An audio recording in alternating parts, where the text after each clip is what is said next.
हाबुलदर साहब, नन्हे बाबू। नमस्ते। कौन है? कौन है?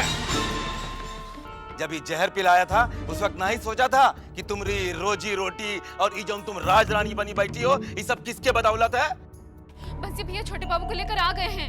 क्या?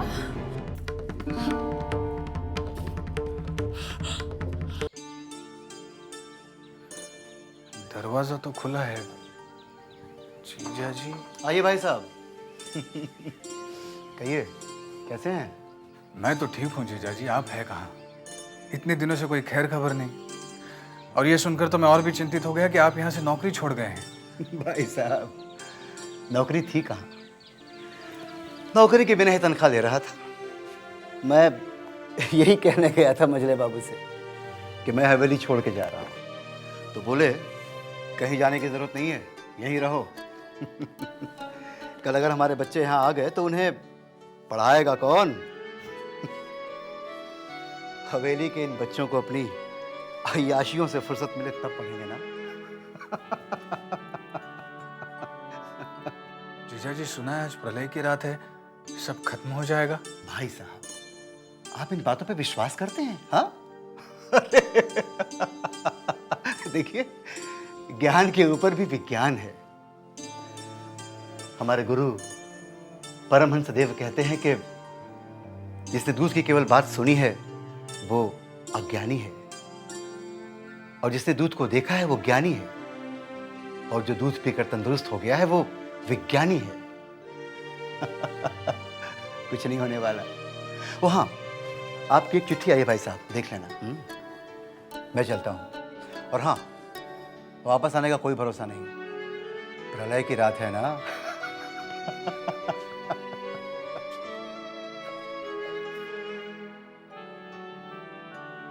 चिट्ठी मेरी?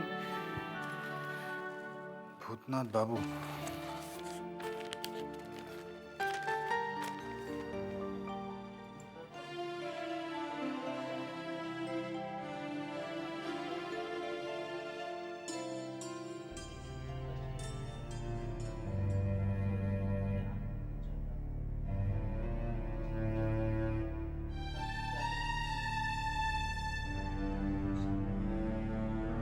इति ज्ञानमंतम सुविनय बाबू।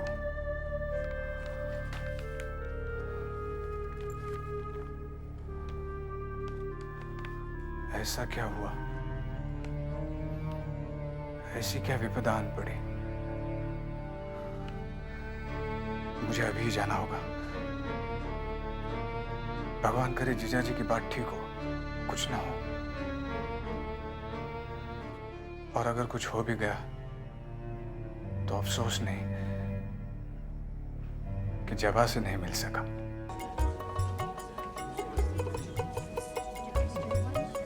भाई साहब। अरे निवारण, कैसे हो? अच्छा हूँ, देख रहा हूँ आप भले चंगे हो गए। अभी तबीयत ठीक है और जख्म भी भर गया है। हमारे संघ में रोज गीता पाठ होती है, कभी आइए ना। आऊंगा, जरूर आऊंगा। अच्छा हाँ, आप लोगों की अनुशीलन समिति शुरू हो गई? हो गई। आप गांव-गांव में शाखाएं खुलेंगी, व्यायाम गीता सब बताया जाएगा। आप आएंगे तो आपको सब बताऊंगा। आऊंगा, किसी दिन जरूर आऊंगा। अच्छा चलता हूँ, जाना है। नमस्ते। नमस्ते।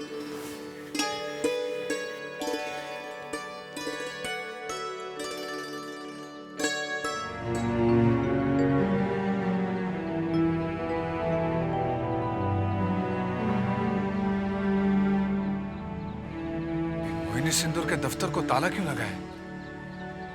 बोर्ड भी इस तरह गिरा हुआ है। कहीं शुविने बाबू ने इसे बंद तो नहीं कर दिया?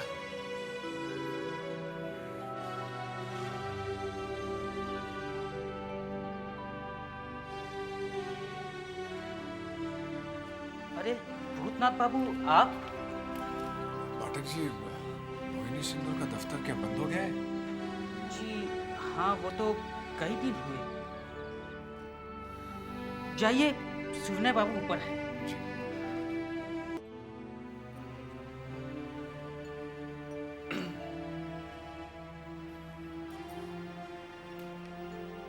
तो आ गए तुम?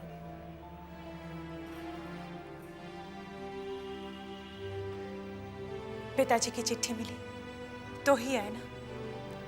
हाँ वो शायद चिट्ठी नहीं मिलती तो आते भी नहीं। जी वो मैं सोच रहा था कि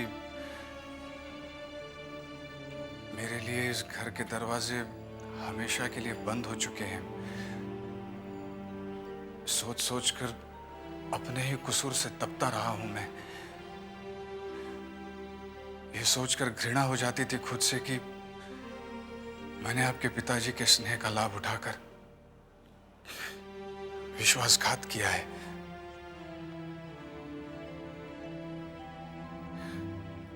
लेकिन एक चिट्ठी ने मेरे आने के सारे रास्ते खोल दिए। मुझे आपसे क्षमा याचना का मौका दे दिया। अब तुम्हें कोई गवार कहने की गलती नहीं करेगा। बस अपना नाम बदल डालो।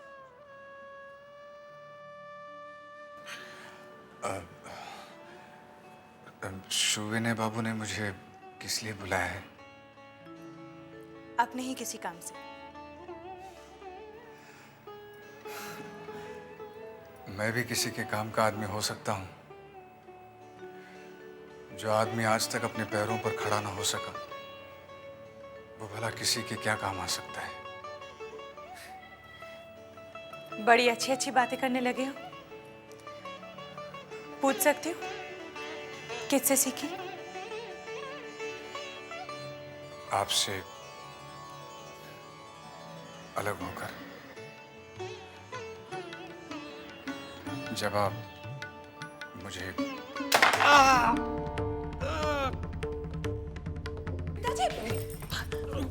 भूतनाथ जल्दी आओ। बेटा तू घबरा मत, मैं बिल्कुल ठीक हूँ। मैंने भूतनाथ की आवाज सुनी तो देखने के लिए उठा तो अचानक मैं गिर गया। मैं डॉक्टर को बुला कर लाता हूँ।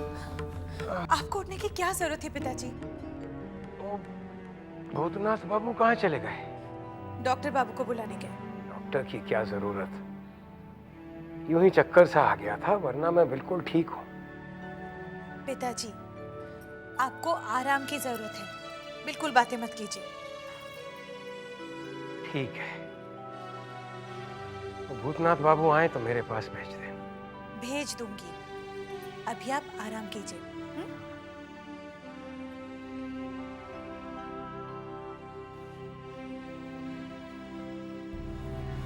जबा, डॉक्टर मिला ही नहीं। जिसे देखो वो प्रलय के डर से डरा हुआ है और पूजा पाठ में लगा है। रहने दीजिए, पिताजी की तबीयत अभी ठीक है। जबा, क्या वाकई प्रलय आएगी? क्या आप भी इन सब बातों पर विश्वास करते हैं? लोगों का विश्वास देखकर मेरा मन भी डोलने लगा है। मुझे यकीन है ऐसा कुछ नहीं होगा।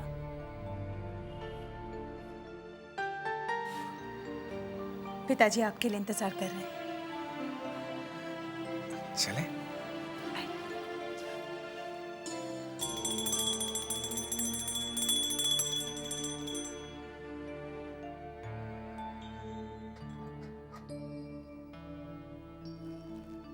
हे भगवान, आज प्रलय की रात है।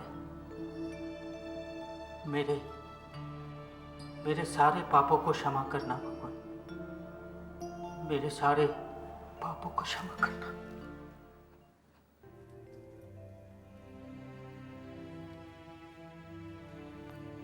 पिताजी,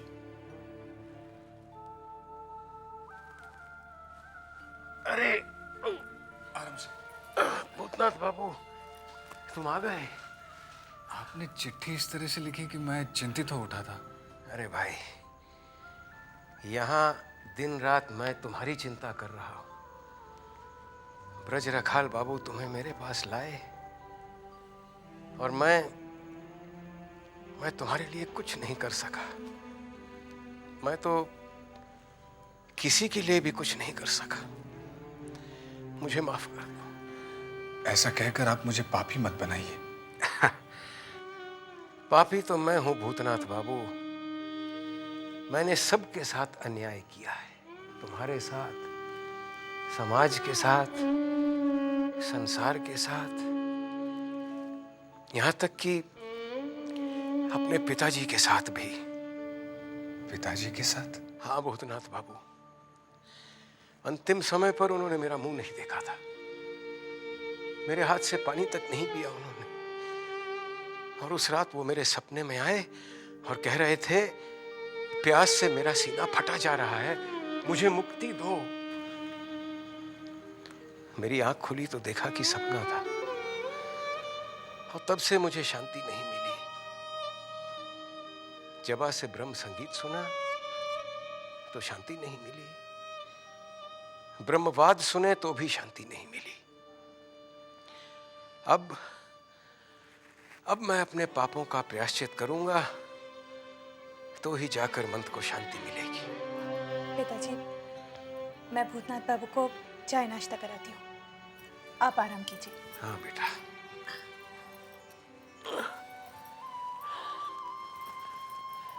आइए। जी मैं आता हूँ। अच्छा,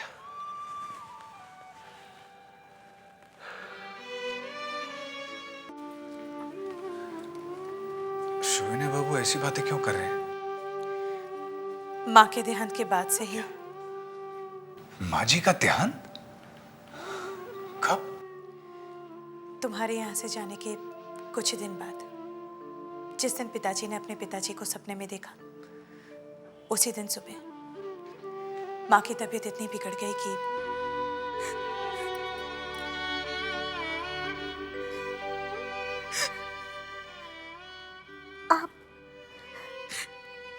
आप रो रहे हैं? बहुत तकलीफ हो रही है ना रानू? बस कुछ ही देर की है, फिर नहीं होगी। मैं और नहीं जीऊंगी ना। रानू, तुम अच्छी हो जाओगी। मेरे पास समय नहीं है। मेरी एक बात मानोगे? हाँ, कहो। मैं और नहीं जीऊंगी।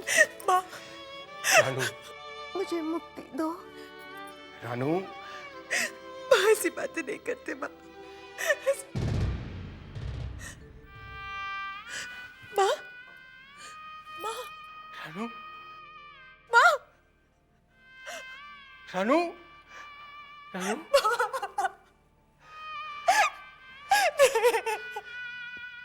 रानू,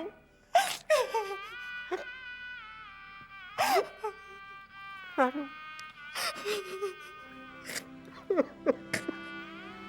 उस दिन के बाद पिताजी ने मोहिनी सिंदूर का बोर्ड उतार फेंका और सबको चिट्ठी लिख डाली।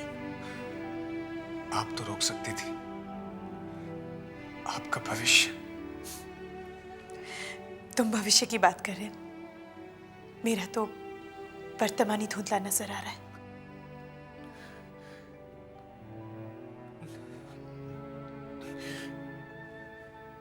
मैं चलूं? पिताजी से नहीं मिलोगे? नहीं, मिलूंगा तो फिर ऐसी बातें करके अपने आप को दुख पहुंचाएंगे। मैं चलता हूं। बुलाने के लिए फिर से चिट्ठी तो नहीं लिखनी पड़ेगी?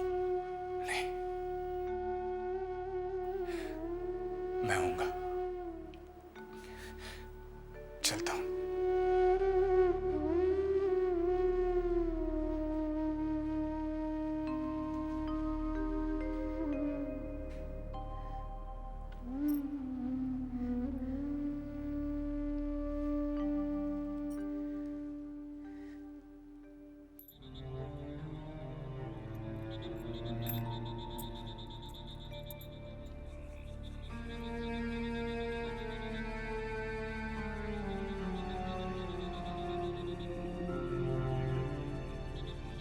लो बाबा, ये मेरे जीवन भर की कमाई है जो मैं तुमको देने आया हूँ।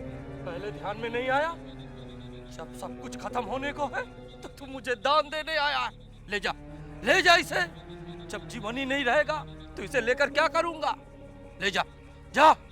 ठीक 12 बजे प्रलय होगा, सब कुछ खत्म हो जाएगा।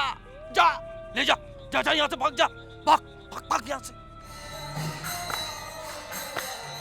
आज मैं अपने गांव में होता तो कितना अच्छा होता। मेरे सारे पुरखों की मौत उसी गांव में हुई है, मेरी भी हो जाती। लोचन भैया, ये जो मधुसूदन है ना, ये बहुत बड़ा नमक हराम निकला। अरे जब हमारी पूरी जिंदगी हवेली में बीती है तो हम तो यही मरेंगे, और का। बिल्कुल ठीक, तुमने एकदम सही बात कही है बंसी भैया।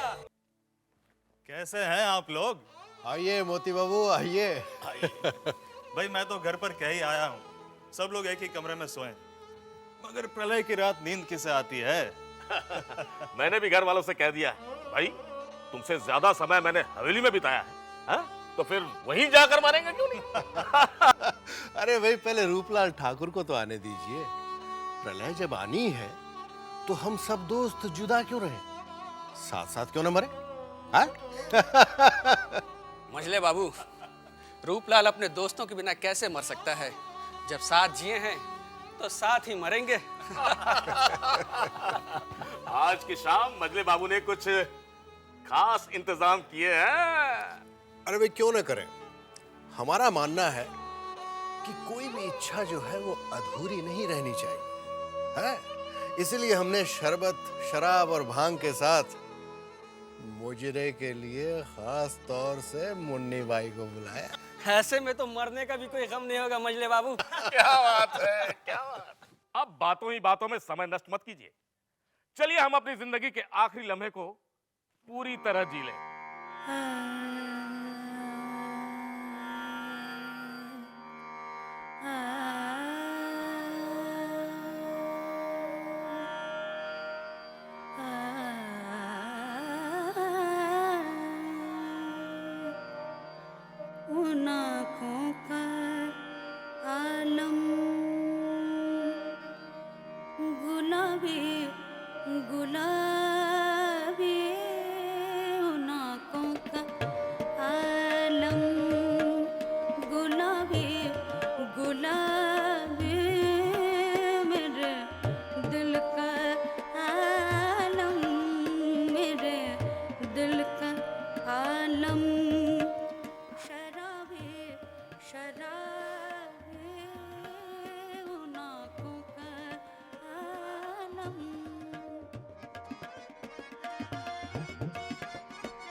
जानते हैं,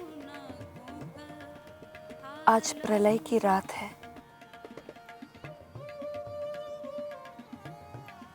मगर मुझे जरा सा भी डर नहीं।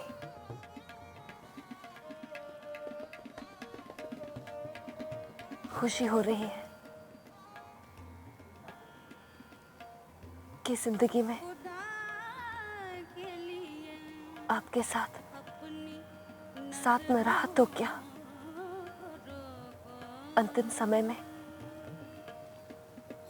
आपके साथ मर तो सकूंगी।